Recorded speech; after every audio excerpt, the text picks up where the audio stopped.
ब्राह्मणा ममदेवता पद्मासनस्थिते परब्रह्मस्वरूपिणे परमेष्ठी जगन्माता महालक्ष्मी नमोस्तुते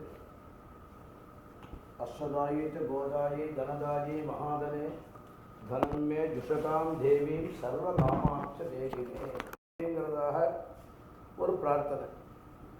ஒருவனுக்கு நாம் மட்டும்தான் ரொம்ப அழகாக இந்த உலகத்திலே இருக்கணும், வேறு யாருமே அழகுக்கு சொந்தம் கொண்டாடக்கூடாதுங்கிறதாக ஒரு விதமான பிரார்த்தனை. மற்றொருவனுக்கு நிறைய ஐஸ்வர்யம் வேணும், அந்த ஐஸ்வர்யம் நம்ம கிட்ட மட்டும்தான் இருக்கணும், நாம் பார்த்து மற்றவனுக்கும் கொடுக்கணும் அப்படிங்கிற ஒரு சுபாவம். இன்னொருத்தன் ஐஸ்வர்யம் இருக்கணும், எல்லாருக்கும் கொடுக்கவே கூடாது அப்படிங்கிற ஒரு பிரார்த்தனை. இன்னொருத்தருக்கு குழந்தை நமக்கு மட்டும் பிறக்கணும், மற்றவர்களுக்கு பிறக்கக்கூடாது. ஒருத்தன் தான் வீடு வாங்கணும், பரத்தையார் வீடு வாங்கக்கூடாது. மற்றொருவன் தனக்கு வேலை கிடைக்கணும், மற்றவனுக்கு வேலை கிடைக்கக்கூடாது. ஒருவன் தனக்கு ப்ரொமோஷன் கிடைக்கணும், மற்றவனுக்கு ப்ரொமோஷன் கிடைக்கக்கூடாது. ஒருவன் தான் நன்னா இருந்தால் போதும், பரத்தையார் நன்னா இருக்கக்கூடாது. ஒருவன் தான் உயர்ந்ததான குலத்தில் பிறக்கணும், மற்றவர்களெல்லாம் தாழ்ந்த குலத்தில் பிறந்தவா அப்படிங்கிற ஒரு எண்ணம்.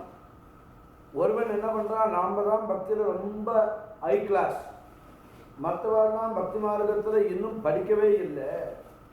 ஒருவன் என்ன சொல்கிறான், நான் தான் எல்லாத்தையும் படிச்சுட்டேன், இன்னும் படிக்க வேண்டியது இந்த உலகத்தில் ஒன்றுமே இல்லை.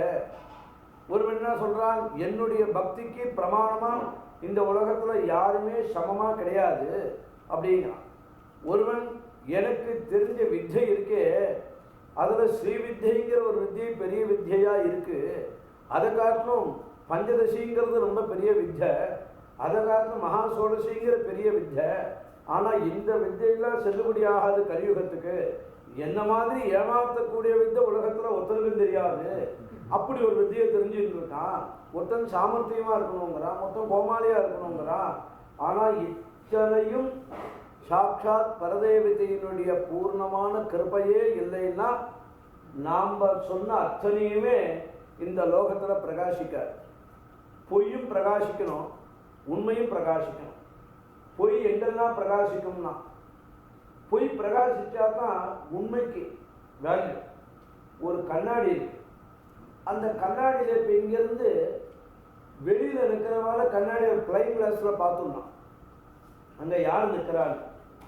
மற்றவங்களை பார்க்கறதுக்கு பிளைன் கிளாஸ் தேவை. ஆனால் ஒன்றை நீ பார்த்துக்கிறதுக்கு ரசம் பூசின கண்ணாடி தேவை.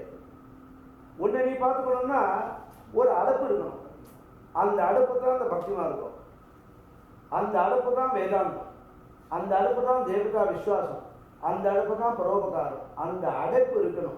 நமக்கும் லோகத்துக்கும் மத்தியில் எதுவுமே இருக்கக்கூடாது. லோகத்தை நம்ம பார்க்கக்கூடாது, நம்மளை பார்த்துக்கணும், அந்தர்முகமாக நம்மளை பார்த்துக்கணும். அப்படி அந்தர்முகமாக நம்ம பார்த்தோம்னா என்ன கிடைக்கும்னா, அந்தர்முக சமாராத்யா பகிர்முக சுதுர்லபா. அந்தர்முகமாக யார் பார்த்துக்கிறாளோ அவளுக்கு தேவியினுடைய கிருபை அவாத்து வாசலில் கதவை தட்டும். லோகம் பூரா தேவி எங்கே இருக்கான்னு தேடிலே இருந்தேன்னா நீ அந்திம காலம் வரையும் தேவியை பார்க்கவே முடியாது. தேவீம் பாதமடகந்த தேவாஹ தாம் விஸ்வரூபா பசவோ பதந்தி. விஸ்வம்னா உலகம், இந்த லோகமே அவளோடது. அவள் கொடுத்தது தான் நம்ம எல்லாமே அனுபவிச்சுட்டு இருக்கோம். பிராணநாட்டியை நமஹா, அவள் தான் இந்த பிராணனையே கொடுக்குறா. பிராண அபானம் யான உதான சமானஹா, எல்லாம் அவள் தான். நீ அவள் இல்லாமல் ஒரு அணு அசையாது. அதனால தான் துர்கா சுத்தத்தில் அம்பாவை சொல்லும்போது அவள் எங்கே இருக்கா அப்படின்னா, உலகத்தில் எது பிரம்மாண்டம்னு நீ நினைக்கிறியோ அதுக்கு மேலே இருக்கா. உலகத்தில் ரொம்ப சின்னதாக நீ எது நினைக்கிறியோ அதுக்கும் சின்னதாக அவள் இருக்கா. அணுர் அணியாத்து மகதோர் அணியாத்து. அணு அப்படின்னு சொன்னால் ஒரு ஆட்டம், அதுக்கு மேலே லோகத்தில் ஒன்றும் இல்லைன்னா அதுக்கும் உள்ள அவ இருக்காலாம். உலகத்தில் பிரபஞ்சமே பெருசு அப்படின்னு சொன்னீங்கன்னா அதுக்கு மேலே என்ன பெருசோ அது அவ இருக்கா. ஆனால் தான் அணுகு சஞ்சதேவ. துர்கா சூத்திரத்தில் அம்பாள் எங்கே இருக்காலாம், அணுகு சஞ்சதேவ. அணுக்குள்ள சஞ்சாரம் பண்ணுறான்னா அப்போ அவ சஞ்சாரம் பண்ணுற அளவுக்கு இருக்குன்னா நமக்கு சின்னதாக அணுங்கிறது இருக்கு, அவளுக்கு இந்த அணுவே மிகப்பெரியதான யூனிவர்ஸ், மிகப்பெரியான உலகம். நம்ம கண்ணுக்கு அணுங்கிறது கண்ணுக்கு தெரியாமல் இருக்கு, ஆனால் அதில் சஞ்சாரம் பண்ணுறா அப்படின்னா அம்பாள் என்ன அணுவ காட்டில் அத்துணுண்டா இருப்பா? பிரம்மாண்ட வியாப்த ஜனனி அப்படின்னா ஆப்ரம்மகேடு ஜனனி வருணாசிரம விதாகின்னு இந்த உலகத்துல புழுவிலிருந்து பூச்சியிலிருந்து புல்லு பூண்டுலேருந்து மனுஷன்லேருந்து சகல விதமான சராச்சரங்களையும் அண்ட சராச்சரங்களையும் அவ படைச்சிருக்கான். சராச்சரத்தை படைச்சதுனால மட்டும் இல்லை, 7 புவனங்களையும் பூத்த வண்ணம் காத்தவள் அபிராமத்தை சொல்ற. 14 உலகத்தை அம்பாள் சுற்றி பண்ணிட்டு வேலை முடியல. முதல்ல ஒரு குழந்தை பிறக்கிறதுக்கு முன்னால அந்த குழந்தை பிறக்கிறதுக்கு முன்னால உணவை கொடுத்துட்றா. குழந்தை பிறந்ததுக்கு அப்புறம் உணவை தேடக்கூடாது. முதல்ல அம்பாள் நமக்கு இந்த உலகத்தை படைக்கும் போது இந்த ஜீவன்களுக்கு முதல்ல ஆகாரத்தை கொடுத்துட்றான். ஆனால் தான் சோனா பிருத்திவி பவா அனுக்ஷரா, இந்த முதல்ல பிருத்திவி தத்துவம் முதல்ல என்னத்துல படைச்சிட அம்பாள் அப்படின்னா பிருத்திவி அப்படின்னா முதல்ல பூமியை படைக்கிறார் அப்படின்னு. ஏண்டான்னா இந்த பூமி தான் சசியாதி தானியங்கள் எல்லாம் கொடுக்கக்கூடியது. இந்த பூமி தான் ஒரு மனுஷன் வாழறதுக்கு உண்டான அத்தனை விதமான வஸ்துக்களையும் கொடுக்கறது. ஆனால் முதல்ல துணியை படிச்சு விட்டு மனுஷாவை படைக்கணும். துணியை இல்லாமல் மனுஷாவை எப்படி என்ன பண்ணுறது? அது மாதிரி அம்பாள் என்ன பண்ணுறான்னு உனக்கு என்ன தேவையோ உடல், அந்த உடலுக்கு தேவையான துணிமணிகள், ஆகாரம், அதுக்கு தேவையான தானியங்கள், நீ என்னென்ன உலகத்தில் வந்து அனுபவிக்க போறியோ அனுபவிக்கிறதுக்கு முன்னால உனக்கு ராஜா வரானா ராஜா வரத்துக்கு முன்னால எல்லாம் புடைசூடு நின்று அவளை வரவேற்போம். ஆனால் ஒரு ஜீவன் சுற்றி ஆகிறதுக்கு முன்னால உனக்கு எல்லாம் வரவேற்கிறது. அரிசி கூப்பிடுறது, பருப்பு கூப்பிடுறது, தாவரங்கள்லாம் கூப்பிடுறது, காய்கறிகள் கூப்பிடுறது எல்லாம் ரெடியாக இருக்கு. ஏன் நீ என்னைக்கும் பசியாக இருக்கக்கூடாது. இது யார் பண்ணுவான்னா அம்மா தான் பண்ணுவாள். ஆகையினால்தான் அம்பாளுக்கு வந்து மாத்திரு ஸ்தானத்தை கொடுத்தா. லலிதா ரகசியநாமத்தில் முதல் வாக்கியமே லலிதான்னு கூப்பிடல. உலகத்தில் எல்லா மந்திரங்களும் கவனிக்க வேண்டிய ஒரு விஷயம் என்னன்னா, எத்தனையோ சுவாமி இருக்கு லோகத்தில். எல்லா சுவாமிக்கும் அந்த சுவாமியினுடைய சூக்தம்னு பேர். எல்லா சுவாமிக்கும் சுவாமியினுடைய சூக்தம் இல்லையா? புருஷ சூக்தம், நாராயண சூக்தம், மேதா சூக்தம், மன்யு சூக்தம், பவமான சூக்தம் அப்படின்னு எல்லாம் இருக்கு இல்லையா? ஆனால் அம்பாளை பற்றி சொல்லும்போது மட்டும் ஸ்ரீ சூக்தம்.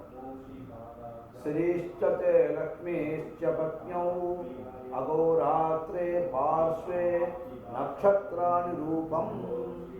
அம்பாள் இவ்வளவு நட்சத்திரங்களா பிரகாசிச்சுருக்கா. அகோராத்ரே பார்ஸ்வே, நீ தூங்குற, நீ எழுந்திருக்கிற, நீ சாப்பிடுற, நீ எல்லாம் தான் பண்ணிட்டு இருக்க. ஆனா அவ அகோராத்திரமா எப்பவுமே அவ எந்த விதமான நிச்சயத்தையும் இல்லாம எந்த விதமான நிச்சலனமும் இல்லாம அவ எப்பவும் இந்த லோகத்துல அவள் சாப்பிட்றாளா கொண்டாளா அம்பாள் என்ன பண்றா எப்படி இருக்கா என்ன அந்த தாபங்கள் நமக்கு கிடையாது. அவ அப்படியே எப்படி நட்சத்திரங்கள் சாஸ்வதமா இருக்கோ அந்த சராச்சரங்களும் அது பாட்டுக்கு அம்பாள் காப்பாற்றினாங்க. அது மாதிரி ஸ்ரீ சூக்தம் அதை முதல்ல பார்த்தீங்கன்னா அம்பாளை பற்றி சொல்லும்போது சுவர்ண ரஜத சுஜாம், அம்பாள் அப்படியே ஹிரண்மயமா இருக்கா. ஹிரண்மயி அப்படின்னா அம்பாளுக்கு தங்கம்னு பேர். ஹிரண்யம்னா தங்கம். அப்புறம் சொர்ணத்தை சொன்னா சொர்ண ரஜத சுஜாம், தங்கமும் அவதான் வெள்ளியும் அவதான் அப்படிங்கிறது. சந்திராம் ஹிரண்மயி, சந்திரனும் அவதான், அந்த சந்திரனுடைய பிரகாசமும் அவதான். அப்படி லலிதா ரகசியநாமங்கிற மாத்திரு பாஷை. ஏன்னா அம்பாள் அப்படின்னு சொல்லியாத்தான் லலிதாவை சொல்லலை, அம்மான்னு சொல்லலை. ஸ்ரீமாத்திரை நமஹ. அம்மானா அவ எப்படி இருக்கணும்னா மகாராஜ்யை, எல்லாத்தையும் நிர்வாகம் பண்ணுவதா இருக்கணும். அம்மானா ஒரு ஆத்துல சகலத்தையும் அவ வந்து நிர்வாகம் பண்ணணும். அவளுக்கு தான் அம்மான்னு பேர். அப்படி பவித்திரமான பரிசுத்தமான அம்பாள் எப்படி இருக்கா? நிஜா ஞான ரூப நிகமா புண்ணிய பலப்பிரதா. நிஜம்னா உண்மைன்னு பேர். நிஜா ஞான ரூப நிகமா, ஞானத்தை கொடுக்கக்கூடியவள், உண்மையான ஞானத்தை கொடுக்கக்கூடியவள். நிகமம்னா வேதம்னு அர்த்தம். நிஜா ஞான ரூப, சத்தியத்தையும் ஞானத்தினுடைய ஸ்வரூபமாகவும் வேதத்தினுடைய ஸ்வரூபமாகவும் நிஜ ஞான ரூப நிகமா. அப்புறம் புண்ணியத்தினுடைய ரூபமாகவும் புண்ணியத்தை பலப்பிரதா, புண்ணியத்தை ரூபமா இருந்தா போறாது, மேல சொன்ன அத்தனையும் அவளுக்கு சொந்தமா இருந்தாலும் நிஜ அத ரெண்டு பதம் சொல்றான். நிஜமும் நிஜம் ஞானம்னு ரெண்டையும் தனித்தனியா பிரிக்கலாம். ஆனா நிஜ அஜ்ஞான ரூபான்னு சொல்லலாம். அவ ஞான ரூபமாகவும் இருக்கா. இந்த காயத்ரி அப்படிங்கிற ஒரு தேவதை இருக்காளே, இவ யாருன்னா அதர்வ சீர்ஷத்துக்கு மட்டும் இல்லை, ருக்வேதத்துக்கு மட்டும் இல்லை, எதிர்வேதத்துக்கு மட்டும் இல்லை, சாமவேதத்துக்கு மட்டும் இல்லை, வேதத்துக்கே அவதான் தாய். அப்போ இந்த வேதத்தை கர்ப்பத்துல எப்படி ஒரு தாய் நம்மளெல்லாம் சுமந்தாலோ வேத மாதா, அப்ப இந்த காயத்ரி தேவி தான் வேதத்துக்கு தாய். நம்ம இப்ப சொன்னவேன் வேதங்கள்லாம் அந்த வேதத்துக்கு தாய் யாருன்னா, அதனால்தான் வேதம் என்ன சொல்றது, மாத்ரு தேவோபவ பித்ரு தேவோபவ ஆச்சாரிய தேவோபவ. அப்போ குரு அப்படின்னு எடுத்துதாச்சுன்னா ரெண்டாவது ஸ்தானத்துல அப்பா. தந்தை சொல் மிக்க மந்திரம் இல்லை. அப்ப அப்பா ஸ்தானத்துக்கு முருகனே அப்பா ஸ்தானத்துல இருந்தார். சிவபெருமானுக்கு உபதேசம் பண்றார். சிவபெருமான் மண்டி போட்டு அப்படி கேட்கிறார். என்ன சொல்ற? பிரணவத்தை சொல்றார். யாருக்கு? அப்பாவுக்கு. அப்போ பிரணவ மந்திரத்தை சொல்றதுனால அவருக்கு சண்முக பதையே நமோ நமஹா, சடாட்சர மந்திரத்தை சொல்ற, பிரம்மத்தை பத்தி சொல்ற, எல்லாத்தையும் சொல்ற. யாருக்கு? சிவபெருமானுக்கு சொல்ற. யாரு? அப்போ பார்வதி தேவி என்ன பண்றாங்க, உலகத்துல எல்லாரும் அம்மாவோட பாலை சாப்பிட்டா எல்லாரும் வளருவோம் இல்லையா? எல்லாரும் இப்ப நம்மளாம் வளரணுமே, குழந்தைக்கு பால் கொடுத்தா தானே எல்லாரும் அத்தனை பேரும் வளரணும். ஆனா பார்வதி தேவியினுடைய அந்த பாலை குடிச்சதுனால விநாயகருக்கு சுப்பிரமணிய சுவாமிக்கு வளர்ச்சி இல்லையா? அதனால்தான் ஒரு பாலகணபதியாவே இருக்க, இவன் பாலசுப்பிரமணிய சுவாமியாவே இருக்க. ஏன்னா அவன் ரெண்டு பேருமே குழந்தை சுவாமியா இருக்க. முருகனுக்கே குழந்தை சுவாமின்னு பேர்.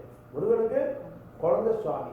அதனால்தான் சுப்பிரமணிய சுவாமிய வட தேசத்துல பிரம்மச்சாரின்னு சொல்லுவான். நம்ம தேசத்துல தான் வள்ளி தேவசேனா சமேத அப்படின்னு. சுப்பிரமணியன்னா நார்த்து சைடுக்கு போனா அவர் தனியா இருக்கார், ஆத்துக்காரிலாம் கிடையாது. அவர் சுப்பிரமணியன் பிரம்மச்சாரி இல்ல. நார்த்து சைடுல மட்டும் சுப்பிரமணிய சுவாமி பிரம்மச்சாரி. நம்ம தேசத்துல விநாயகர் வந்து பிரம்மச்சாரி. ஆனா நார்த்துல விநாயகர் பிரம்மச்சாரி இல்லை, சித்தி புத்தி. கணேஷுக்கு பேரு சித்தி புத்தி அங்க. அதனால்தான் அங்கெல்லாம் வந்து சித்தி விநாயக் மந்திர். பாம்பேல போனீங்கன்னா சித்தி விநாயக் மந்திர். ஏண்டான்னா அம்பாலோட இருக்க புருஷன் பிரம்மச்சாரி கிடையாது.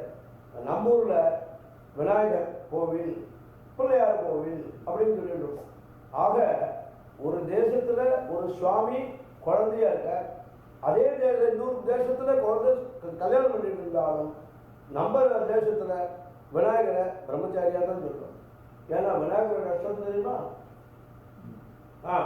விநாயகா ஜனமஹ, விக்னராஜா ஜனமஹ, கௌரி புத்திரா ஜனமஹ, அப்புறம் கணேஸ்வரா ஜனமஹ அல்ல, பிரம்மச்சாரினே நமஹ. அப்போ பிரம்மச்சாரிங்கிறது பலம் வருது. அங்க ஸ்கந்தா ஜனமஹ, குஹா ஜனமஹ, பாலநேத்ரசுதா ஜனமஹ, ஷண்முகா ஜனமஹ, அதெல்லாம் வரும்போது பால சுப்பிரமணியன் கடைசியில முடிக்கலாம். ஏன்னா பகவான் பாலசுப்பிரமணியனா இருக்க. குழந்தை சுவாமின்னு சுவாமிக்கு பேரு, குமாரசுவாமின்னு பேரு. குமாரன்னா குழந்தை பேரு. குமார போஜனம் அப்படின்னா 60 வயசு தாத்தா போய் உட்கார முடியாது அலையில பிரம்மச்சாரி பக்கத்துல. கூடல் போட்ட பையன்கிட்ட வாத்தியார் சொன்னார், குமார போஜனம் ஆத்துல யாராவது பிரம்மச்சாரி குழந்தை இருந்தா உட்காரலாம் அப்படின்னு. ஒரு 60 வயசுக்காரங்க உட்கார்ந்தாங்க. வாத்தியார் கேட்டாராம், ஏங்க நீங்க உட்காந்துங்க, நானும் கல்யாணமே பண்ணிக்கிறேன். கல்யாணமே பண்ணிக்கிறேன்னா அது பிரம்மச்சாரி குழந்தை, அது பிராரம்பம். அதனால கல்யாணமே ஆகலைன்னா பூர்வ ஜென்மத்துல பண்ணின பாவம் இல்லையா? அதாவது சுவாமிக்கு நமஸ்காரம் பண்றோம், போன ஜென்மாவை நமஸ்காரம் பண்ணாம விட்டுருக்கோம் திமிருல. இந்த ஜென்மா நம்ம கொடுத்துருக்க, இந்த ஜென்மா நமஸ்காரம் பண்றோம். பண்ணிருக்கனால அடுத்த ஜென்மா நமஸ்காரம் பண்ணாத ஜென்மா. ஏண்டாம் ஜென்மா கிடையாது. அதனால நமஸ்காரம் அப்படிங்கிறது அப்பாவுக்கு மாத்திருஸ்தானங்கிறது அப்பா அம்மா வந்து வயிற்றுல சுமந்ததுனால எல்லோரும் தாயாருக்கு உதர பாகத்தை பார்த்து நமஸ்காரம் பண்ணணும். வயிறு பாகத்தை இந்த இடத்துல தான் அம்மாவை நமஸ்காரம் பண்ணணும். அப்போ வயிற்று நமக்கு இப்படி நம்ம கையை வச்சுக்கணும். அம்மாவை பார்த்து நமஸ்காரம் பண்ணும்போது நாம் வயிறுக்கு மேலே வயிறுக்கு கீழே போகாம அந்த நாபிஸ்தானத்துல கையை கூப்பிட்டு அம்மாவை நமஸ்காரம் பண்ணணும். மாத்திர தேவோ பவன். ஏன்னா அவ எந்த ஸ்தானத்தை நம்ம கொடுத்துருக்காரோ அந்த ஸ்தானத்துக்கு மரியாதை. இப்போ சுவாமியில நமஸ்காரம் பண்றது அந்த ஸ்தானம், பெரியவாளுக்கு நமஸ்காரம் அந்த ஸ்தானம், ஒரு வாத்தியார் நமஸ்காரம் பண்ண அந்த ஸ்தானம். நம்ம வாத்தியார் புரோகிதர்னா அவர் ஸ்தானம், அவர் பிரசிடென்ட் இருக்காருன்னா அவருக்கு ஒரு ஸ்தானம். ஸோ யார் அப்படின்னா பதவி, அந்த பதவிக்கு நமஸ்காரம். எந்த பதவி கொடுத்துருக்காமா? வயிற்றுல இருக்கிற பதவி. நம்மலாம் வயிற்றுல இருந்து வந்திருக்கோம் இல்லையா? ஆகையினால நாம் அம்மாவை நமஸ்காரம் பண்ணும்போது இந்த வயிற்றுக்கு நேராக கையை வச்சுக்கணும். சரி, அப்பாவை நமஸ்காரம் பண்ணும்போது கொஞ்சம் வயிற்றுக்கு மேலே இப்படி ஹிருதயஸ்தானத்தில். ஏன்னா அவர் வந்து டீச்சர். அப்பா வந்து நமக்கு பிரம்ம உபதேசம் சொல்லிக் கொடுத்த முதல் குரு அப்பா தான். அப்புறம் தான் உலகத்தில் எத்தனையோ குரு. முதல்ல ஒவ்வொரு பிரம்மச்சாரிக்கும் பூணல் போட்டோன்னா பிரம்ம உபதேசத்தை அப்பா பண்ணுறார். பிரம்ம உபதேசம்ங்கிறது அதுக்கு பேரே பிரம்ம உபதேசம். பிரம்மத்துவம் பிரம்மத்துவம் ஏற்பட்டாதான் பிராமணன். அதனால்தான் பிரம்மைவ சத்தியம் ஓம் அப்படின்னு வேதம் சொல்றது. பிரம்மைவ சத்தியம். அப்போ பிரம்மத்துவம் எங்க இருக்கோ, எங்க சத்தியம் இருக்கோ அங்க பிராமணன் இருக்கான் அப்படின்னு அர்த்தம். அப்படி சொல்லியிருக்கு. எங்க சத்தியம் இருக்கோ, எங்க வந்து பிரம்மத்துவம் இருக்கோ அங்க பிராமணன் இருப்பாங்க. பிராமணன் இருக்கிற இடத்துல சத்தியமும் பிரம்மத்துவம் இருக்குன்னு சொல்லலை. இது இருக்கிற இடத்துல பிராமணன் இருப்பாங்க. இப்போ இது அவன் அப்படிதான் இருப்பான்னு எடுத்துக்க வேண்டியதுதான் இல்லையா? அதனால்தான் பிரம்மச்சாரிய ஸ்ரீ உபநயத்தும் போது அப்பா கேட்கிறார் ஒன்னொன்னா, நீ எப்படி இப்போ பிரம்மச்சாரி ஆசிரமத்தை கடைப்பிடியா? நான் பிரம்மச்சாரிய ஸ்ரீ, நான் பிரம்மச்சாரியே இருப்பேன். பாடம் பாடம் பாடம் சொல்கிறான். நீ தரையில் படுக்கணும், நீ பராணம் சாப்பிடக்கூடாது, நீ வந்து ரொம்ப அனுஷ்டானத்தை விடாமல் பண்ணணும். அப்பா கேள்வி கேட்குறாரு. கோ நாமாசி இவர் தான் பேர் வச்சார். ஆனால் உபநயத்தில் கேட்குறாரு அப்பா. இவர் தான் மணியில் வந்து குழந்தைக்கும் வடக்கு பேர் சொல்லணுங்கிற வாத்தியார் 3 தடவை சுப்பிரமணியம் சுப்பிரமணியம் சுப்பிரமணியம் கூப்பிட்றாரு. ஆனால் உபநயத்தில் பார்த்தா திரும்ப நாமகரண சர்மா. நாமகரண சம்ஸ்காரத்தில் வாத்தியார் கேட்குறாரு, நீங்கள் கேளுங்க பையன்கிட்ட அப்படின்னு. பையனை பார்த்து கேட்குறாரு, கோ நாமாசி. அவன் சொல்றான், என்ன பேர் வச்சாலும் சொல்றான். முதல்ல இந்த பேர் வச்சாச்சு. ஏன்னா ரிப்பீட் பண்றாரு திரும்ப, கோ நாமாசி. அப்படி சரியா பேர் வச்சிருக்கே வைக்க சொல்ற. இப்ப வைக்க சொல்றாரு. அந்த மாதிரி உன் பேர் என்ன, நீ யாரு? பூணல் போட்டாச்சுன்னா பிரம்மச்சாரி தானே. ஆனால் வேலை கேட்க சொல்ல, நீ யாரு? நான் பிரம்மச்சாரி ஸ்ரீ, நான் பிரம்மச்சாரி அப்படிங்கிறது. நீ என்ன பண்ணுவ? நான் வீதி வீதியாக பிச்சை எடுத்து சாப்பிடுவேன்னு சொல்றது. அதுவும் சொல்றது. பிக்ஷாகரணத்தை எடுத்து நான் சாப்பிடுவேன். பிக்ஷாகரணம் பிக்ஷாண்டார் கோவில் போயிருக்கேலா? சுவாமி பிச்சை எடுத்துருக்கார். அங்கே பிக்ஷாண்டார் கோவில் போய் அவசியம் பார்க்க வேண்டிய ஒரு க்ஷேத்திரம் யாராக இருந்தாலும். டோல்கேட்டுக்கு திருச்சியில் இருக்காரு அந்த சுவாமி. அற்புதமான க்ஷேத்திரம். சுவாமி வந்து பிச்சாண்டாராக இருக்காருங்க. ஆனால் அங்கே அந்த பிச்சாண்டின்னு சுவாமிக்கு பேரே இருக்கு. பிச்சாண்டின்னு ஒரு சுவாமியே இருக்கார். அதனால் இப்போ ஒன்று பிச்சை எடுக்கிறது அப்படின்னா பிச்சைங்கிறது ரொம்ப கீழே தெரியும். பிக்ஷை அப்படிங்கிறது கௌரவ பிச்சை, அவ்வளோதான். அதனால் மாத்ரு பக்திங்கிறது ரொம்ப முக்கியமானது. யாராக இருந்தாலும் அன்னையும் பிதாவும் முன்னேறு தெய்வம். அதில் முன் அறி தெய்வம். கடவுளை அறியறதுக்கு முன்னாலே வேற 2 பேரையும் நீ அறிஞ்சுதான் ஆகணும். கடவுளையே வேற 2 பேரும் தான் காண்பிக்கிறாங்க. மாதா அப்படின்னா சாட்சாத் அம்பாள். என்ன அம்பாள்? மாதாட்ட பார்வதி. பிதா யார்தான்? மகேஸ்வரா. வாகர்த்தால்வ சம்பிரத்தோ வாகர்த்த பிரதிபத்தகே ஜெகத பிதரோ வந்தே பார்வதி பரமேஸ்வரோ. அப்படின்னா அம்பாள் அப்படிங்கிற சுரூபமே தாய். அட நீங்க வேற என் ஒய்ஃபை பற்றி சொல்ல மாட்டேங்க. ஒய்ஃபு தான் அம்பாள் இல்லையா? அதுக்கு அப்புறம் சொல்றேன் என்ன. அதனால ஒய்ஃபு அம்பாள் தான். நம்ம பார்த்து பொங்கல் இருந்தால் அம்பாள் தான். சகோதரி அம்பாள் தான். அவள்லாம் வந்து பிரம்மச்சாரம் செய்யணுமா, பிரம்மச்சாரி அம்பாள் தான். குமாரின் ஜெய் நமஹா, அவள் கன்யா குழந்தை அம்பாள் தான். சுவாசன் ஜெய் நமஹா, தாலி கட்டிச்சாச்சுன்னா அவள் அம்பாள் தான். எல்லாரையும் அம்பாள் சொல்லிவிட்டோம். புருஷார்த்த பிரதா பூர்ணா போகினி புவனேஸ்வரி. வேட்டி கட்டிட்டு இருக்கிறவாளும் அம்பாள் தான். அப்போ மாதர் பக்தி, பிதர் பக்தி, அன்னையும் பிதா முன்னர் தெய்வம் ஆலயம் சொல்வது சாதகம் நன்றுன்னா. அப்ப அம்மா அப்பாவை தெரிஞ்சிக்காத ஒருவன் பெரிய வேதாந்தத்தை படிச்சு நீ என்னத்தை கேட்க போற? அம்மா முதல்ல பண்டரிபுரம்னு ஒரு ஊர் இருக்கு. ரொம்ப நம்ம ஏதோ டைமா இருந்து ஏதோ திரும்ப என்ன பண்ண போறோம், சாப்பிட போறோம், தூங்க போறோம், பொழுது வெளியே போறது, திரும்ப இருக்கா க்ஷேமாய புனः ஆகமனா ஜட்ட போயிட்டு அது வந்து தான் இருக்கு இல்லையா? அதுக்காக விசர்ஜனம் உண்டோ? மகாகணபதிய விசர்ஜனம் பண்ணா திரும்ப காலம்பர பூஜை பண்ணும்போது ஆவாக யாமி புன பிராண பிரதிஷ்டா பஜாமி யதாஸ்தான பிரதிஷ்டா பஜாமி பிராண பிரதிஷ்டா பஜாமி யதாஸ்தான பிரதிஷ்டா பஜாமி. இதானே நீ கேட்ட போற இல்லையா? வரும் போகும் வரும் போகும் எல்லாம் அப்படிதான். சுகமும் அப்படிதான், துக்கமும் அப்படிதான், எல்லாமும் அதுதான். வந்தால் போகாததுங்கிறது சிலது இருக்கு. வந்தா போறது எல்லாம் போகணும், வந்தா போகாதது ஒன்று இருக்கு. அது என்னன்னா அது சிலதெல்லாம் இருக்கு வியாதி. அது வந்துருத்தனம் போகாது, ஆட்கொண்டு அருள்வாளிக்கு தான் போகும். அது அனுகிரகம் பண்ணிட்டு போயிடும். தீராத வியாதிங்களாம் இல்லையா? அதனால தான் யாதேவி சர்வபூதேஷு யாதி ரூபேன சம்சிதா நமஸ்தஸ்தை நமஸ்தஸ்தை நமஸ்தஸ்தை நமோ. அம்பாலே வியாதி ரூபத்தில் இருக்கா. அதனால வியாதி இருக்கிற அம்பாளுக்கு என்ன வியாதி சார் கொஞ்சம் ப்ளீஸ் சொல்லுவோம் அப்படின்னா, என்ன வியாதி? நமக்கு பிரார்த்தனைகள், பல சிந்தனைகள், பல கெட்ட சிந்தனைகள்லாம் இருக்கு. அதனால என்ன பண்றா? வியாதி ரூபேன அதுக்குண்டான மர்மம் கிட்ட இருக்கா. ஏன்னா முள்ளால் தான் எடுக்கணும். அதனால மாதர் பக்தி, பிதிர் பக்திங்கிறது அப்பா வந்து நமக்கு ஆச்சாரியர். பிரம்மோபதேசம் பண்ணும் போது அப்பா உபநயன சம்ஸ்காரத்துல பட்டு பிரம்மச்சாரி பட்டே கட்டிக்கூடாது. ஆனால் அன்றைய தினம் மட்டும் பட்டு உடுத்திக்கணும். ஏண்டா அப்படின்னா அதே மாதிரி ஆவணி ஆவட்டத்துக்கு போது ஸ்ராவணத்துக்கு போது பட்டு கட்டிட்டு நம்ம எல்லாரும் கோயிலுக்கு போய் புனல் கொடுப்போம்.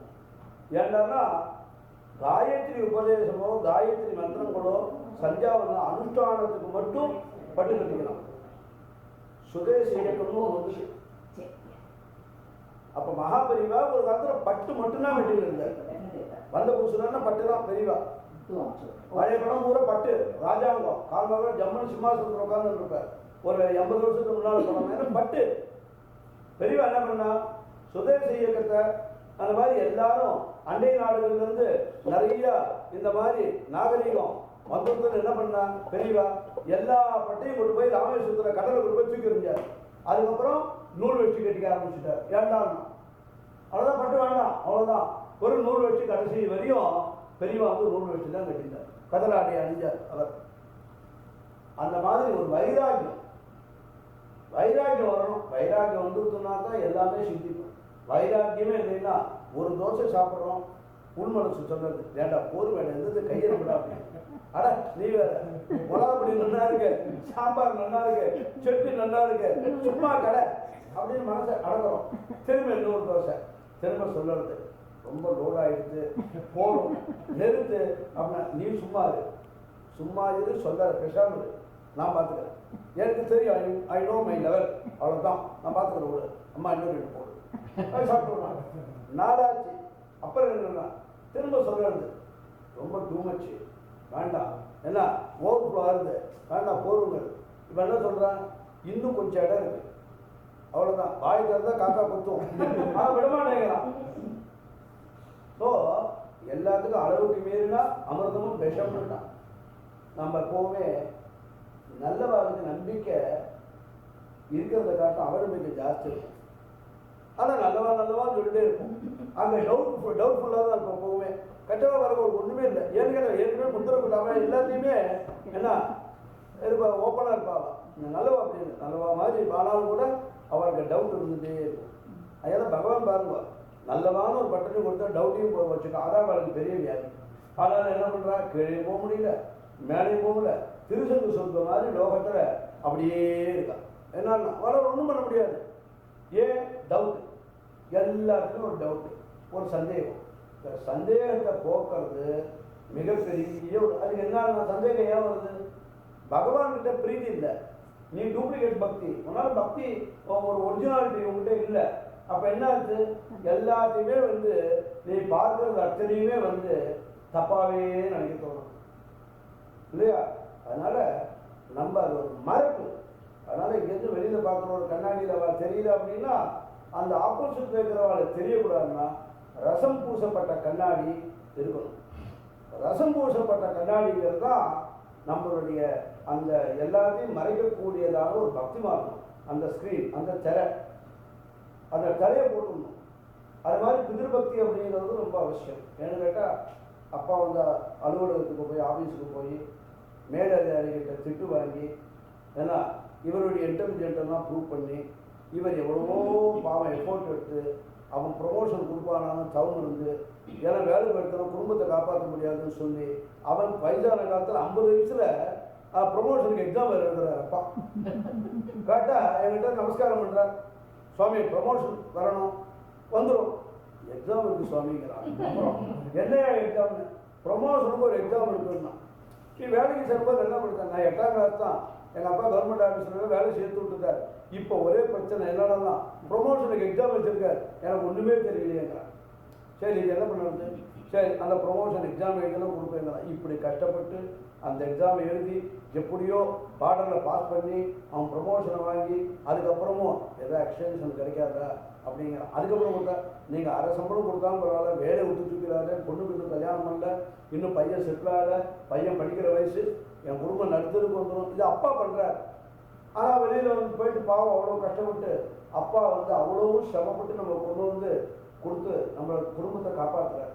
அப்படி இருக்கிறதுனால அம்மா அப்பா 2 பேருமே வந்து நம்மளுக்கு ரொம்ப அவசியமான ஒரு வஸ்துக்கள். அதை பூஜை பண்ண வேண்டியதான ஒன்று. நம்ம நல்லா இருக்கோம், நம்ம பேருக்கு பின்னால் ஒரு பட்டத்தை போட்டுருக்கோம், ஒரு பதவியை போட்டுருக்கோம்னா இது காரணம் அவள் தான். அம்மா அப்பா இல்லைன்னா நம்மளாம் இப்படி உட்கார முடியாது. இப்படி உட்காந்து பேசணும் அப்படின்னா என்றைக்கோ ஒருத்தரும் தான் பிறந்த காலத்தில் எடுத்துட்டேன்னா ஒருத்தர் 60 பிறந்திருக்காங்கன்னா அந்த பிறந்த காலத்தில் அம்மா எப்படிலாம் கஷ்டப்பட்டுருப்பாங்க. அதோட பிறந்ததுக்கப்புறம் அவள் படுற கஷ்டம் இன்னும் ஜாஸ்தி. வயிற்றில் இருக்கிற மாதிரி ஒரு விதமான துக்கம். அப்புறம் என்னடா மூக்கில் தண்ணி போகக்கூடாது, என்ன குழந்தைக்கு வந்து கை காலெல்லாம் நெய் விட்டு குளிப்பாட்டணும், எத்தனை முடி வளரலையேன்னு ஒரு தாக்கம். ஐயோ குழந்தைக்கு முடி வளரலையே, இன்னும் முடி வளரலையே, என்ன தொட்டு குளிப்பாட்ட 2 முடி வந்துருக்கு, என்ன பாவம் 2 முடி வந்துருக்கு பரவாயில்லையே. அப்புறம் அம்மா பண்ண இல்லையா அவள் சகோதரிக்கிட்டையோ ஓர் பண்ணிக்கிட்டே அட்டை பேசுவாள், இல்லி கை நகரெல்லாம் நல்லா இருக்கு, நகை வந்திருக்கு, கால் நல்லா இருக்கு அப்படின்னு. அப்படி மூக்கு பற்றியா அந்த பரம்பரை பற்றியா காமிச்சு கொடுத்து நீளமாக இருக்குது பற்றியா, அந்த பரம்பரை சப்பையாக இருக்குவார் மூக்கு பற்றியா, பாரு சிரிக்கிறது பாரு, அந்த கண் அப்படியே மாமியார் இருக்குன்னு அப்படியே இருக்குவார். அப்போது இந்த அங்க லட்சணங்கள்னு சொல்கிறது இதெல்லாம் பார்த்து சந்தோஷப்படுறா பற்றியா அந்த தாய். அது மாதிரி குழந்தை 2 நாளாக பால் சாப்பிடல, அதுக்கு வருத்தம் தாய். 2 நாளாக கத்தலை குழந்தை, என்னாச்சுன்னு தெரியல, கத்தலைன்னா அழறா, ஓடு கத்தினா என்னாச்சுன்னு அழறா, தூங்கலைன்னா அழறா. இவன் அந்த காலத்தில் பார்த்துருப்பேன், அது தொட்டில் ஒன்று தொங்கும், அதில் நடுவில் ஒரு கட்டை கொடுத்துருப்பேன், அந்த கட்டையில் வந்து ஒரு கயிறு இருக்கும், இந்த அம்மா அப்படியே சாஞ்சிட்டு என்ன இப்படியே இருப்பாள்.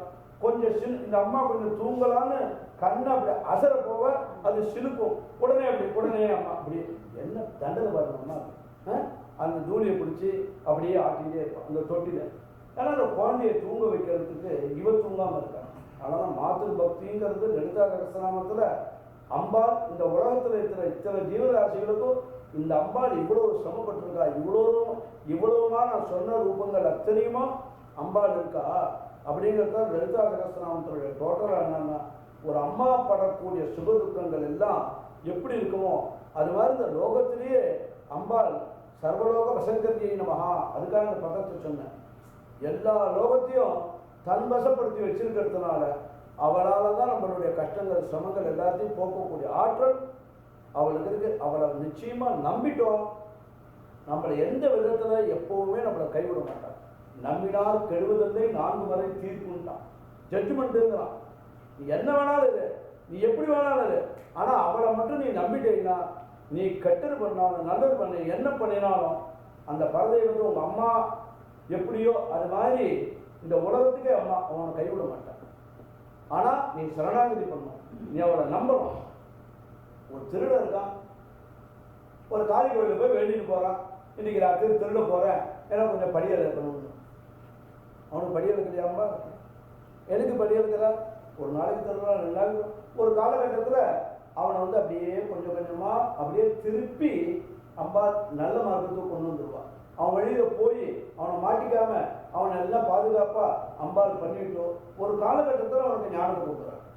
அதான் அம்மாவோட வேலை. ஒரு மக்கு குழந்தை இருந்தால் உடனே அம்மா தூக்கி எறிஞ்சிருவாள்னா தெரிய மாட்டான். ஏன்?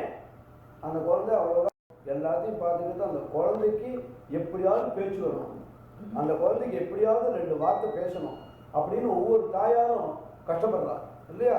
அந்த மாதிரி தாயாருடைய ஏன் நீங்கள் தாயார் சப்ஜெக்ட் எடுத்துருந்தோம்னா, லலிதா சகஸ்ரநாமம் ஏதோ எல்லாரும் பாராயணம் பண்ணுறோம், ஏதோ வந்தோம் போனோம், ஏதோ அருவா கேட்டோம், ஏதோ மெசேஜ் கிடச்சிது, ஏதோ போச்சு, ஏதோ ஆகாரம் கிடச்சிது, ஏதோ நம்ம வந்து அம்பாள் பிரசாதம் கிடச்சிதுன்னு அதோட முடியறதில்லை. ஒன்றும் காவேரியும் வர்த்தகாம் காலே காலே வருஷந்து வாசகான்னு எப்படி காவேரி வத்தாத ஜீவநதியோ அந்த மாதிரி நம்மளுடைய பக்தி மார்க்கமானது வத்தாத இன்னைக்கு ரைட்டு நாளைக்கு பேசிக்கிறது, நாளைக்கு பேசுறது நாளானிக்கு பேசிக்கிறது அப்படிங்கிற மாதிரி அம்பாளுக்கு நீ பூஜை பண்ண பண்ண பண்ண பண்ண அவள் இன்னும் ஒன்று மேலே மேலே மேலே கொண்டு போயிட்டே இருப்பாங்க. பூஜை பண்ணாலும் மேலே கொண்டு போவாளா அப்படின்னா, நீ மேலே போகணும்னா படி எதுக்கு போட்டேன்?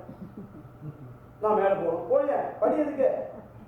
மேலே போகணும்னா படி தேவைன்னு தெரியுது. அப்போ மேலே போகணும்னா அம்பாள் திருவடி வேணும். இங்கே படி, அங்கே திரு அடி. நீ அடி அடிக்க மேலே போகணும்னா அவருடைய திருவடி தாமரைகளை பற்றி கொள்ள வேண்டும். அந்த திருவடியை பிடிச்சிருந்தாச்சுன்னா நிச்சயம் நீ வந்து கஷ்டப்படவே மாட்டேன். அது எழுதி வச்சுக்கோ. ஒரு காலத்திலே அம்பாள் வந்து கைவிட்டதாக எந்த சரித்திரத்தையும் எழுதலை. அம்பாள் வந்து காப்பாற்றினா கைவிடாமல் காப்பாற்றினாங்கிறது தான் இருக்கு. ஆனால் அந்த தொண்டை தண்ணி போக கத்தி இப்படி காஷாயத்தை கட்டி இப்படி இந்த வேஷத்தில் அம்பாள் எங்களை அனுப்பி இந்த உலகத்தில் இவ்வளோலாம் பண்ண சொல்லியிருக்காங்கன்னா நாங்கள் கேட்டு வாங்கிக்கல. இதெல்லாம் ப்ரமோஷனாக இது ஒரு விதமான கஷ்டமான ஒரு அம்பாள் கொடுக்குறான். என்ன நெருப்புக்குள்ள பூந்து கூட வந்துடலாம். இது அப்படி ஒரு இது முன்னால் போனோம் குத்தும் பின்னால் போனோம் வரைக்குங்கிற கேஸ் இது. என்ன ரொம்பவும் அப்படியே ஸ்தோத்திரமே பண்ணிகிட்டே இருந்தால் தான் ஓடும். ஏன்னா அப்படி ஸ்பிரிச்சுவல்ங்கிறது ஒரு பெரிய ஓஷன் நீச்சல் அடிச்சுட்டே இருக்க வேண்டியது தான். என்ன ஆகையினால எல்லாத்தையும் கரை சேர்க்கிற வேலை. ஆக மொத்தம் நாங்கள் கரை சேர முடியாது. ஏண்டாங்கன்னா எல்லாத்தையும் ஏற்றி ஒரு ஏறி என்னைக்கு மேலே ஏற போடுது. எல்லாத்துக்கும் சொல்லிக் கொடுக்குற வாத்தியார் 2ஆம் கிளாஸ் தான் இருப்பார். வாத்தியாருக்கு ப்ரமோஷன் எங்கேயும் கிடையாது, மாணவனுக்கு ப்ரமோஷன். அவன் 3ஆம் கிளாஸ் போடுவான். வாத்தியார் ஏண்டா என்னை விட்டுட்டு போகாதன்னு சொல்ல முடியாது. ஆனால் இப்போ வாத்தியார் சொல்கிற ஒரு ஊரில் பையனை போய் கேட்டாங்க, நல்லா படிக்கிறாங்க. இந்த வாத்தியார் டிவோட்டி அவர் சொன்னார், ரொம்ப நல்லா படிக்கிறான் இந்த பையன் ஸ்டூடெண்ட் தான் அப்படின்னா. நீங்கள் எத்தனாவது இருந்தா? 4ஆம் கிளாஸ் வாத்தியார். அப்போ நீ எத்தனாவது இருந்தா? நானும் 4ஆம் கிளாஸ் இருந்தான். ஏன்னா உனக்கு என்னடா வயசாச்சுன்னு கேட்டேன். 4ஆம் கிளாஸ் பையனுக்கு ஒத்துரும் இல்லையா? அது மாதிரி மாதர் பக்தி பிதிர் பக்தி அப்பா கிட்ட ரொம்ப ரொம்ப வினயத்தோட. ஏன்னா அப்பாவை இந்த இடத்துல ஹிருதயஸ்தானத்திலிருந்து அப்பாவை இப்படி கை கூப்பிட்டே இருக்கணும். ஆனால் முடிக்க போகிறேன். ஏன்னா 2 வந்தியாச்சு. அடுத்து 3வது ஆச்சாரியன். இந்த ஆச்சாரியன் அப்படிங்கிறது ரொம்ப அவசியமானது. ஏன்னு கேட்டால் ஞானத்தை பற்றி புஸ்தகம் படிக்கலாம், ஞானத்தை பற்றி லெக்சர் கேட்கலாம், எல்லாம் கேட்கலாம். ஆனாலும் கூட ஒரு இருட்டில் அஜ்ஞானியாக இருக்கிறவனுக்கு, இருட்டில் இருக்கிறவனுக்கு பாதை தெரியறதுக்கு ஏதாவது ஒரு வெளிச்சம் தேவை. அந்த வெளிச்சங்கிறது தான் குரு. குருன்னா கூன்னா இருள், ரூன்னா அகற்றுவர். இருளை அகற்றுபவர் குரு. அப்போ ஞானம் வேணும். இந்த ஞானம் யாருக்கிட்ட இருக்கு? குருக்கிட்ட இருக்கு. அப்போ ஞானத்தை தவிர அவர்கிட்ட வேற எதுவும் கிடையாது. ஏன்டான்னா அவர்கிட்ட ஒரே ஒரு சமாச்சாரத்தை கொடுத்துட்டான், ஞானத்தை. ஏன்னா அதை வச்சு நீ லோகத்தில் எல்லாரையும் கரை சேர்த்துக்கோ, நீ கரை சேர்த்துக்கோ, அவ்வளோதான். உங்கள்கிட்ட அதை மட்டும் கொடுத்துட்றேன், அவ்வளோதான். பாக்கி எல்லாம் உனக்கு வேண்டாம், அது பாக்கத்தில் இருக்கட்டும், அவ்வளோதான். அதனால்தான் ஞானாச்சாரியன் பகவான் வசுதேவம் சுரம் தேவம் கம்ச சாணூரமர்தனம் தேவகி பரமானந்தம் கிருஷ்ணம் வந்தே ஜெகத்குரும். கிருஷ்ண பரமாத்மா கிருஷ்ணனாகவே தான் இருந்தார். ஆனால் அர்ஜுனனுக்கு ஆச்சாரியனாக இருக்கார், ஜெகத்குருவாக இருக்கார். கிருஷ்ணம் வந்தே ஜெகத்குரும். கிருஷ்ணன் கடவுளாகவும் இருக்காராம், குருவாகவும் இருக்கார். அது மாதிரி காஞ்சி மகாபரிவா காமாட்சியாகவும் இருந்தார், சிவபெருமானாகவும் இருந்தார், மகாவிஷ்ணுவாகவும் இருந்தார், குருவாகவும் இருந்தார், எல்லாமாகவும் இருந்தார். அது மாதிரி தான் எல்லா ஸ்பிரிச்சுவல் லீடரும் குருவாகவும் இருப்பார், கடவுளாகவும் இருப்பார். நீ எந்த ரூபத்தில் பார்க்குறியோ அந்த ரூபத்தில் இருப்பார். குருவை கடவுளாக பார்த்துட்டீங்கன்னா 2 in 1 கிடையாது, 1 தான் 2 அப்படி ஆகிடும். குருவை பார்த்தா அப்போ கடவுள் என்ன நீ பார்க்கறதுக்கு வேற ஏதோ மார்க்கத்தில் போயிட்டு இருக்கேன்னு அர்த்தம். அப்போ கடவுள் மார்க்கம் வேற, குரு மார்க்கம் வேறன்னா உனக்கு ஞானம் வராது. ஒன்று கடவுளை குருவாக ஏற்றுக்கோ, இல்லை குருவை கடவுளாக ஏற்றுக்கோ, அவ்வளோதான். ஏதாவது ஒன்று, ரெண்டையும் ஒன்றா ஏற்றுக்கிற ஒரு மனோபாவம் வந்துருக்குன்னா நமக்கு பார்த்து விடவெல்லாம் நந்தலாலான்னு எங்கே பார்த்தாலுமே பகவத் ஸ்வரூபமாகவே தான் தெரியும். ஏதோ நம்மளை மாதிரியே அவரும் இருக்கிறார், நம்மளை மாதிரியே அவரும் பேசுகிறார், நம்மளை மாதிரியே தான் அவரும் இப்படி இருக்கார் அப்படின்னா நம்மளை மாதிரியே தான் சுவாமி இருக்காருங்கிறதுக்காக சுவாமி கூட பள்ளியில் கொண்டு போய் விட்றார் ராத்திரி. அவர் அங்கேயே இருக்கக்கூடாது, கர்ப்பகிரகத்துக்குள்ள பள்ளியல் வருஷம் எல்லா இடத்துலையும். அப்புறம் என்ன நம்மளை மாதிரி அவருக்கு சுப்பிரபாத சேவை, அப்போ தூங்குறாருன்னு அர்த்தம் இல்லையா? சுவாமி தூங்குறார், சுவாமி தூங்குவார் எங்கேயாவது இல்லை. இதெல்லாம் என்னடான்னா இதெல்லாம் ஒரு திருவிளையாடல், அவ்வளோதான். உனக்கு என்னன்னா உனக்கு தூங்கினா பிடிக்கும் அதனால் அவர் தூங்குறார், உனக்கு ஏற்றுதான் பிடிக்கும் அதனால் ஏற்றுக்கிறார். ஆனால் நீ எந்த மாதிரிலாம் இருக்கிறோ அந்த மாதிரி சுவாமி இருக்கார். அதை காண்பிக்கிறதுக்காக தான் சிருஷ்டி ஸ்திதி லயம், சங்காரம் சொல்லக்கூடாது, லயம், சிருஷ்டி ஸ்திதி லயம். அப்புறம் திரோபாவம்னு பேர். திரோபாவம்னா என்னன்னா மறைத்தல் அர்த்தம். சிதம்பரத்தில் போனேன்னா ஒரு திரை போட்டிருக்கும், அது இப்படி திறப்பா ஆகாசம் தெரியும். என்னடான்னா இதுதான் சிதம்பரம் ரகசியம்ங்கிறான். ஆகாச கஷேத்திரம் அது சிதம்பரம். அதனால் பஞ்ச கிருத்தியங்களில் பகவான் 5 விதமான தொழில் பண்ணுறார். படைத்தல், காத்தல், அருள் அழித்தல் இல்லை, அருள் அழிக்கிறது அப்படின்னா அது கூட ஒரு அனுகிரக விசேஷத்தினால தான் பண்ணுறாங்க. அப்புறம் மறைத்தல், அது மறைக்கிறார், கண்ணுக்கு தெரியாது. அதுக்கப்புறம் என்ன பண்ணுறார்? அனுகிரகம். அதனால் படைத்தல், காத்தல், தமிழில் சொன்னால் அழித்தல், சிருஷ்டி ஸ்திதி சம்ஹாரம், திரோபாவம், அனுகிரகம், கடைசியில் அனுகிரகம் என்றார். அது மாதிரி பகவானை கூட பாட்டுன்னா கேட்டு திரைக்கு பின் நிற்கின்றாய் கண்ணா பாடும்போது என்ன, திரைக்கு பின் நிற்கின்றாய் கண்ணா ஒரு பாட்டு வருது இல்லையா? அப்போ கண்ணனுக்கு வந்து திரைக்கு பின்னால் நிற்கிறான். அதனால சுவாமி எதுக்கு திரைக்கு பின்னால் நிற்கணும்? உன்னுடைய மனத்திரைய விளக்கிறதுக்கு அவர் திரைக்கு பின்னால் நின்னாத்தானே முடியும். திரையை விளக்கிறதுக்கு திரைக்கு தான் நிற்கணும் அவர். அதனால பகவான் ஆச்சாரியன் அப்படின்னா வைஷ்ணவத்தில் பெருமாளை போய் அவள் வணங்க மாட்டான், ஆச்சாரியன்னு தான் வணங்குவான். ஏன்னா அவளுக்கு ஆச்சாரியன் தான் எல்லாமே வைஷ்ணவத்தில். சுவாமிலாம் அவருக்கு அப்புறம் தான் செகண்டரி, ஆச்சாரியன் திருவடி தான் அவளுக்கு. அதனால் ஆச்சாரியனை ரொம்ப கொண்டாடக்கூடிய ஒரு மதம் வைணவ மதம். நம்ம மதத்தில் ஆச்சாரியனுக்கு வந்து அப்பப்போ தான் இன்ஸ்டண்ட்டாக அப்பப்போ பக்தி ஆச்சாரியன். வைஷ்ணவத்தில் அப்படி இல்லை, டோட்டல் சண்டை எல்லாம் அவளுக்கு ஆச்சாரியன் தான் இல்லையா? அதனால் ஆச்சாரியன் அப்படிங்கிறத குரு அப்படிங்கிற மகாபரிவா அப்படின்னா அந்த ஒரு குரு பிரபஞ்சம். அப்போ மகாபரிவாளுக்கு முன்னால் குருவே இல்லையான்னா நமக்கு என்ன தெரிஞ்சதோ அவளை பற்றி தான் பேச முடியும். மகாபரிவாளுக்கு முன்னால் அப்படின்னா அப்போது 1894 முன்னால் யாராவது இருந்தால் இங்கே இருந்தால் அவள் ஏதாவது குருவை பற்றி பேசலாம். யாராவது இருக்கலாம் இங்கே 1894 எல்லாமே இப்போ 120 வருஷத்துக்கு முன்னால் இருக்கிறவருக்காலன்னா இல்லை. அதனால் பெரியவா அப்படின்னா அதை எப்போவுமே நல்லது கிளைமேக்ஸே வராது, கெட்டது நிறைய கிளைமேக்ஸ் வரும். ஒரு நல்லது சத்சங்கம்னு எடுத்துருந்தா இப்படி நெளியிறது அப்படி நெளியிறது, காலப்படி தூக்க போகிறது, உன்னை கொட்டாயை விடுறது, கலையை சொல்லிடுறது, உடனே அப்படி பண்ணுறது இப்படி பண்ணுறது. என்னன்னா அப்படிங்கிறதுனால அது என்ன வேணாலும் சொல்லுங்க போங்க, எனக்கு பசிக்கிறது என்ன டைம் ஆகிடுச்சு. உன் பிராரப்தம் காய்ச்சலேருந்து கங்கையில் குடிக்காத மாதிரி நீ சுவாமிகிட்டே இருக்கிறவன் கோவிலை பூஜை பண்ணுற பாருங்க. யாரும் இல்லை ஆத்மார்த்தமாக அந்த பரதையை வச்சுட்டு உட்காந்து நம்ம பூஜை பண்ண மாட்டோம். அவன் பிராரப்தம் பகவான் பார்க்குறார். பூஜை மணியும் கொடுத்து உனக்கு தன்னோட திருவடியும் கொடுத்து உன் பக்கத்திலேயே இருக்கும்படியாக பாக்கியத்தையும் கொடுத்துருக்கான். ஆனால் அவன் அதை விட்டுருவான். ஆக இருக்கிறத விட்டுட்டு பறக்கிற சமாச்சாரத்தில் இருக்கிற வரையும் நமக்கு ஞானம் குறிக்காது. அதனால தான் ஆச்சாரியன் அப்படிங்கிறது ரொம்ப அவசியம். மாத்திரு பக்தி ஆச்சு, பிதிரு பக்தி ஆச்சு. ஆச்சாரிய பக்தியில் வாய்க்கிட்ட கையை வச்சுக்கணும். ஏன்னா ஆச்சாரியங்கிறவர் வந்து அவர் ஏதோ ஒரு பெரிய ஒரு ஏதோ ஒரு ஜோபியில் ஏதோ ஆச்சாரியன் ஒரு பெரிய மாஸ்டர் இல்லை, ரீமாஸ்டர் இல்லை, ஆச்சாரியன் ட்ரில் மாஸ்டர் இல்லை. ஆச்சாரியன் யாருன்னா நம்மளுடைய பாவங்கள் எல்லாம் ஏற்றுண்டு பரமேஸ்வரன்கிட்டயோ பிரம்மா கிட்டயோ மகாவிஷ்ணுகிட்டயோ போய் நமக்காக அந்த பாவங்கள் எல்லாம் கங்கையில் எல்லாமே ஒரு சில பேர் அசிங்கம் பண்ணுறான். ஆனால் புதிர் தர்ப்பணம் பண்ணுறோம் இங்கேருந்து காசிக்கு போய் கங்கையில் குளிச்சுட்டு பெண்ணம் போட்டுட்டு வரான்.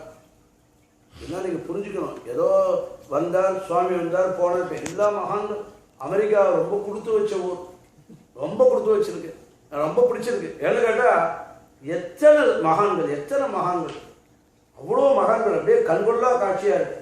அந்த ஒரு வைபவம் இருக்குது. அந்த க்ஷணத்தில் பகவான் நம்மளை அழைச்சிக்கிறோங்கிற அளவுக்கு இருக்குது. எவ்வளோ மகான்கள் ஒரு இடத்துக்கு போனால் அவ்வளோ மகான்கள் வந்திருக்கா, அவ்வளோ மகான்கள் வந்து பேசுகிறா, லெக்சர் கொடுக்குறா.